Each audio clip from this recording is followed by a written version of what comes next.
Hangtod karong panahona nagsigi pagyod og paningkamot ang kalibutan sa pagtino kung tinuod bagyod nga kadtong ginganlag Hesus nga nagpuyo sa Nazaret nga anak ni Jose ug ni Maria nga porting pobriha, mao bagyod ang manluluwas. Hangtod karon gilalisan pa na. Kamo, asa man mo mopabor nga si Hesus mao gyud ang tinuod nga manluluwas o wapay siguro? Kinsay mo ingon nga si Hesus mao gyud ang manluluwas ta sa kamot? At least 100%, data 100% rin, may wa mo isas kamot. So gaduda pa, ni Simba pero gaduda pa.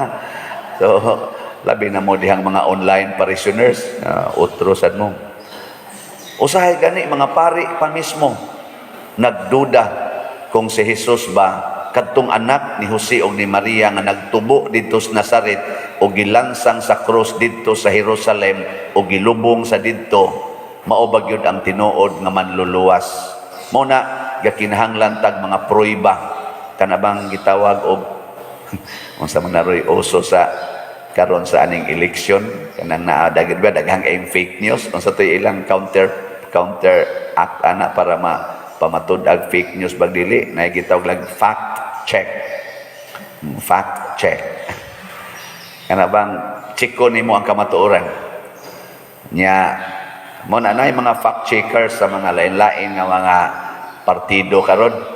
Sa na karon ang ato sang reliable na prueba mao ang mga saksi, ang mga witnesses. Bisan sa husgado, bisan gani sa ako canon lawyer man ko, mo process man mi og kanang mga application for declaration of nullity diha sa atong tribunal para sa mga minyo nga magbuwag or kanang mga pari nga magpa laysayis ba kanang magpali na lang kay motilaw lagi sa kalibutan.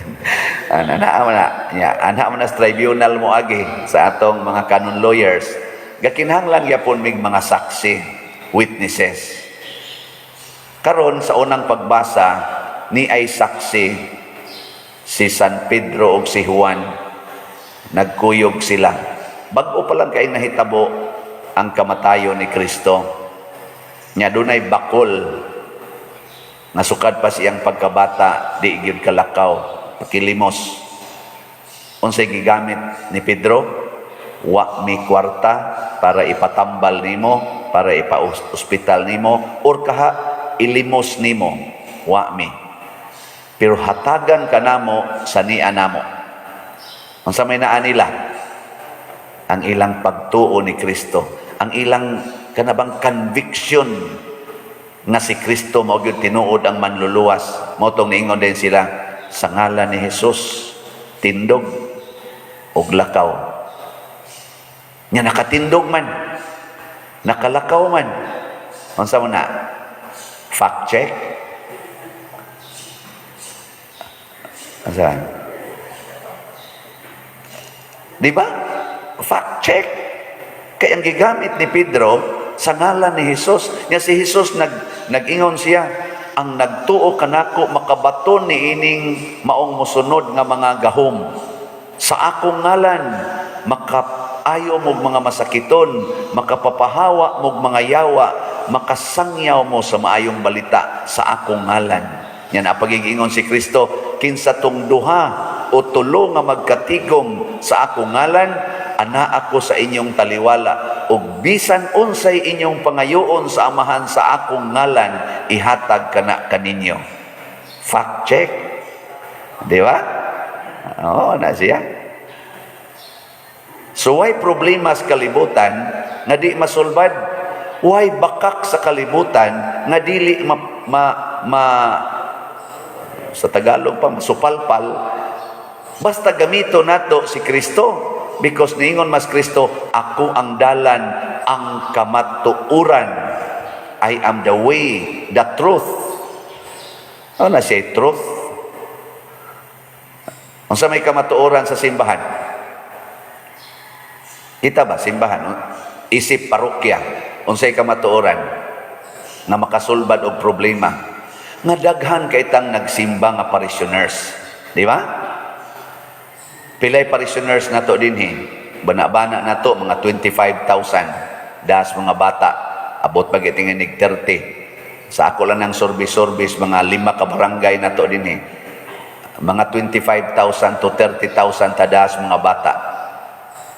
Nya, kung muhatag lang tag 1,000 naatay project, o nya muhatag lang tag 1,000 kada usa. Di ba? So, sa usa ka tuig ba?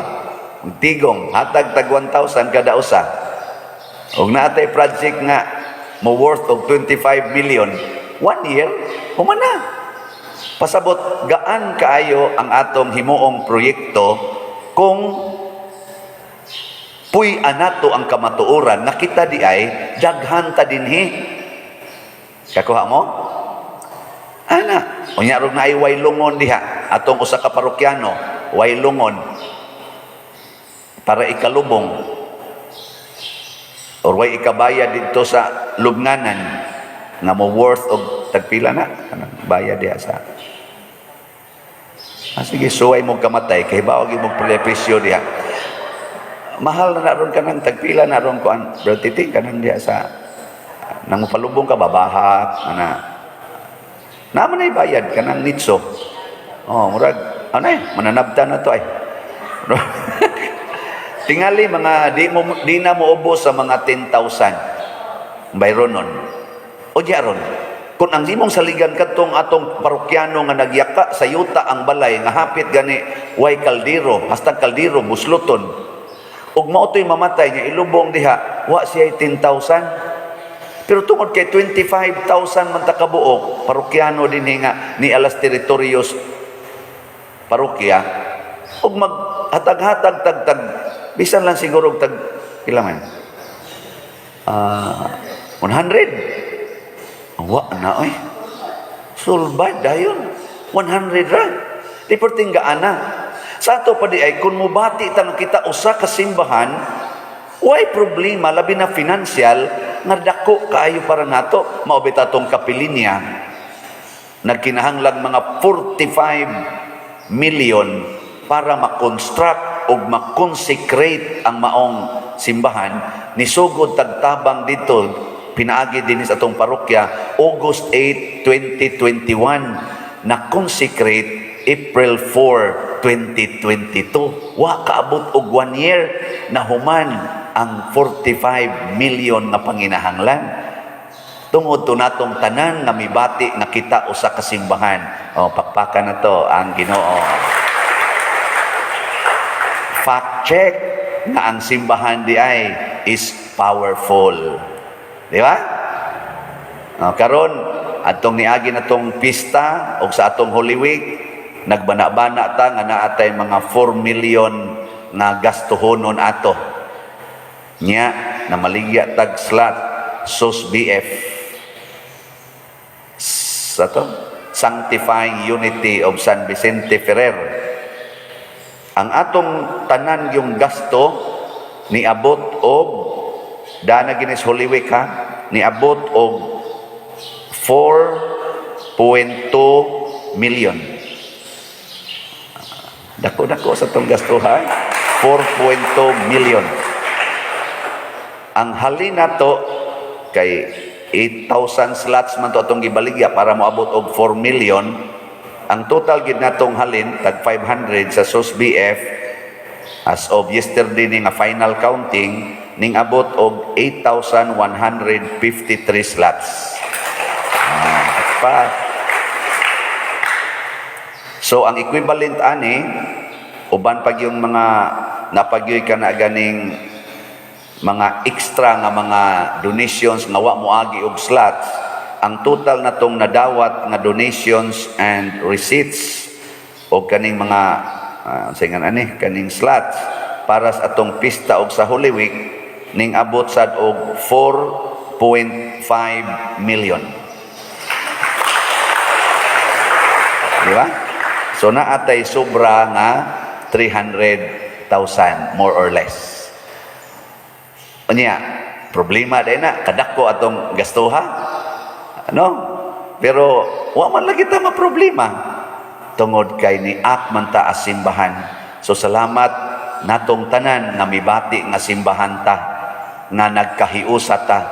Nya doon natay activity pagpista nakaingon ako tandog kay ko kanang ilang mga rally dihang tagpila ka 100,000 matandog man sila ana katong dinhi ko nung rally sa Cebu sa unit team haagas ko nung luha atos mga pipila ako sad nakaagas pud akong luha gatan-aw nga bisag gauwan ang ato dinhin selebrasyon pagpista perting nindota pag Holy Week perting daghanang ning kuyog sa atong katong prosesyon sa Santo Entierro gi bubuan tag mais uwan sige lang yung lakaw. Ano bang kalig-on sa pagbati isip simbahan? Nya kun ato ning puy-an, huway bakak nga dili masulbad. Bakak man ang moingon, dako agud anang gastuha unsa goy kwarta na to.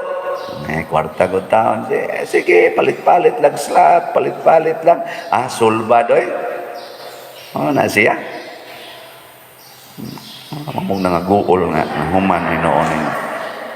Karon ana sa tay bag-ong padayon ta ning atong kuan kaning atong DOPS ang atong DOPS aning Divine Unity, Prosperity and Satisfaction sige na ta dihag himos ato mga proyekto diha sa grounds nya kaning kumbinto ato na ning tukoronon basig karong Domingo makaproduce nako og kaning video presentation ani para makita ninyo ang iyang total gyud nga kuan og ang cost no ato sang ipresentar naapatay mga 51,983 slots na wa pa mahalin tag 1,000 ni siya dinhis ato 25,000 ta more or less ang atong mga online parishioners kamong mga online parishioners mo average po mo mga 100 or mga ibutang talag mga 50,000 pud mo ana conservative lang nato ang ni subscribe lang na siya 100 ko ano man to 105,000 subscribers naman sa ato lang ng YouTube unya dito sa mga balik-balik ra man na ibutang talang 50,000 nya ug mo palit nag tag sa kaslat plus sa atong 25 dire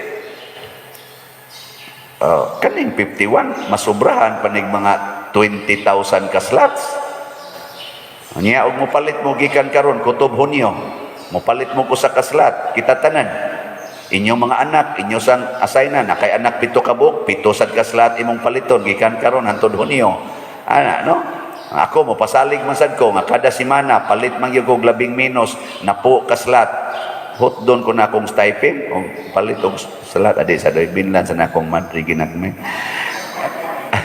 binlan sa nakong simbahan pero inana ba kay nituot ang usa ta ka simbahan ini ka month of December wa na ipakita na nako ninyo ang finish kaning kuan project sa mas kapilinya wa sad kaabot og usa ka tuig napakita na nato og nahimo nato ang usa sa pinakadakong events dinhi sa Archdiocese sa Sugbo niadtong April 3 ngadtos 4 nga daghan kay na blessed ato super blessed gid ang mga tao apil naming mga pari ato sa event kanindot hasta pagod ang mga beach resorts dito blessed kayo kay nga naman sige yung daghan kay tao puno karon kada pizza 13 kay mao man atong highlighted dito ang kanimang yung 13th of the month mao man na dito'y atong main devotion alas 5 sa buntag ang misa grabe gid ang tao puno kanunay ang mga resorts dito kanang mga balay nga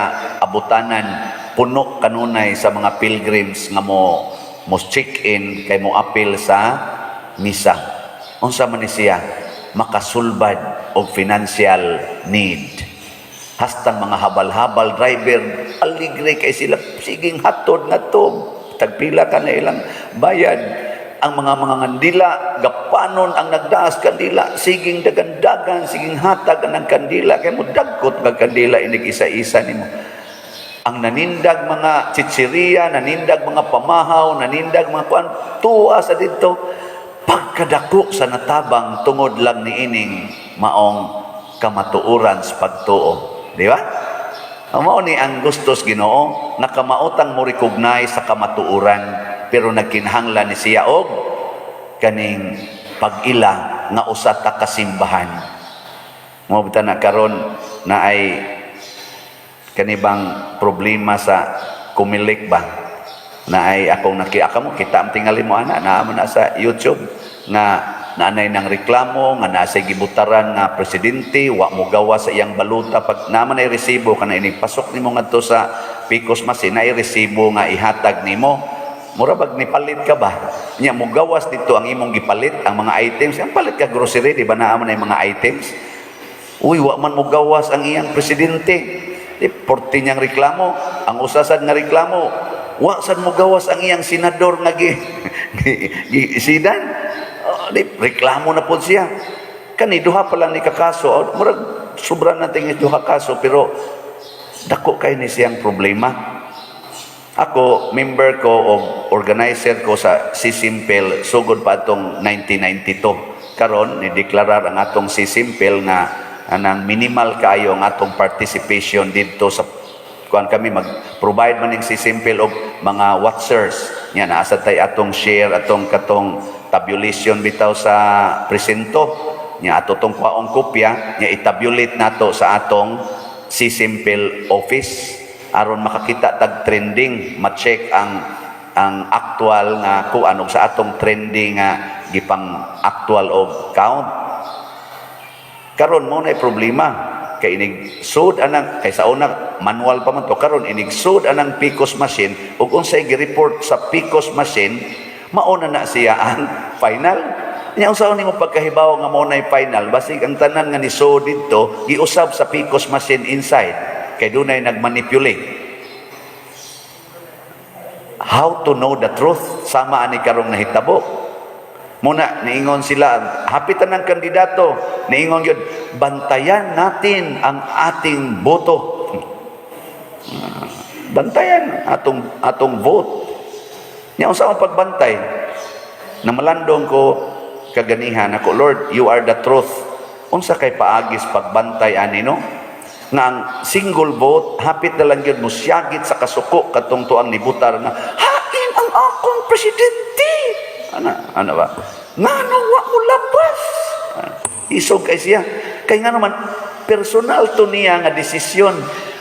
That was a very, kanagyong, gitawag na to bang, sana, holy and noble to niyang desisyon. Wa mo gawas, gi-erase ka usa sa Picos Machine. Parting luoya. Anya og mo sa nay mahitabo nako ug mobutar ko didto. Mayingon sa niya ko, asang ako. Niya akong iwali din eh. Ako diyang iwali. Kauaw sa atong kumilik. Gatug-gatugag himo aning niyang sana automated counting unya defective di ay. No? Atoy nako Lord unsaon man ni ang Ginoo nag-provide nako ninyo og pamaagi. Nakaunsa man pamaagiha to fact check. Ingon ang Ginoo kanang imong gidawat nga mga slots. Kadaghan naman jud ka gireklamuhan dito sa kwarta padala o sa bangko. Unsa may imo dayong counter anang ilang pag-ingon di man ni makita pader. Naku moingon dayon ko di amang koy photocopy sa resibo di as akong cellphone patanawa ko no ta pader. Nya ila ding tan-awon dito. Igtanaw, di ara di ang dipikto pa der. Tungod sa photocopy nga nasa akong cellphone. Mo na mo suggest ko, ambot og valid ba ni, i-require sa atong kumilik na kinahanglan before nimo isod ang imong kaniniang singan ani baluta sa Picos Machine personal hadili mag-sharing imong personal dito atong imong voting booth katong imong booth nga ikarang usa i-picture i-photocopy sa imong cellphone aron inigsod nimo didto iniggawas kay katong usa sa nga nireklamo nawa iyang senador ingon di siya gusto kong tingnan yung aking baluta na pinasok. Isa, di na makuha, ma'am, kay ablihan na inig-eleksyon pa. Ingon siya, o niya, nga nung wa naman siya. Awa na kita mahimo, ana, ma'am. Pero imo tong gi-photocopy, ana, inigawa sa resibo, wa dito ang imong kandidato, moingon din, wa man lagi ni. Isa, oy, mao man to ito. Daraw akong gipicturan.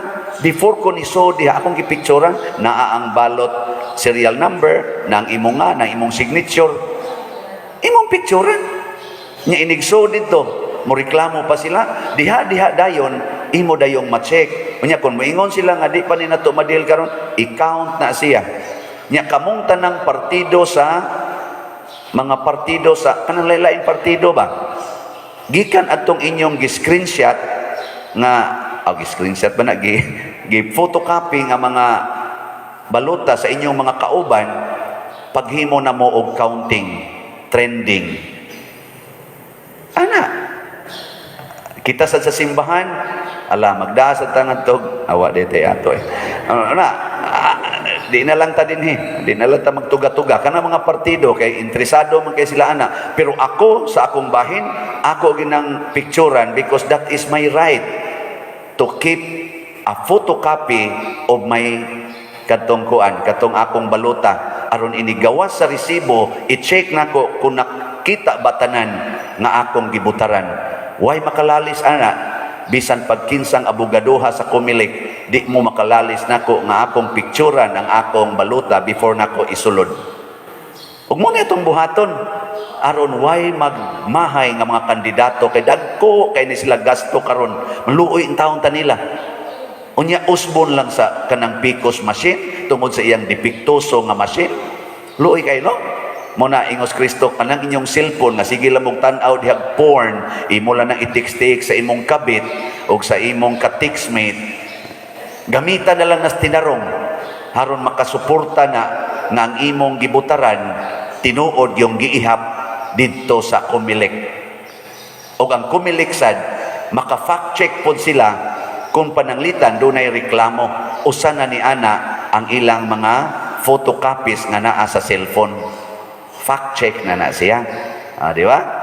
Ako lang ning gisuggest kay mo sa ni inspiration sa Ginoo nako to help nga dili kayo madaya, dili matikas og dili ni mahimong way nada ang atong eleksyon karon. Kay grabe baya kayo. Nya naa namang ginang social media gamiton tanan aron to know and to keep and to project the truth, not the fake news or fake result. Maura man tingali ito manindog na tayo. Mura naman nun ta ni Comelec hinoon. Pag-ampo sa katawhan, mga igsuon, puno sa pagtuo, ibungat nato karon ngadto sa Ginoo ang atong mga panginahanglan ug muingon kita, Ginoo kaluy-i kami. Ginoo kaluy-i kami. Alang sa mga nangulo sa simbahan, nga ilang dalhon kanunay si Kristo ang kahayag sa kalibutan ngadto sa tanang katawhan, magampo kita sa Ginoo. Ginoo kaluy-i kami.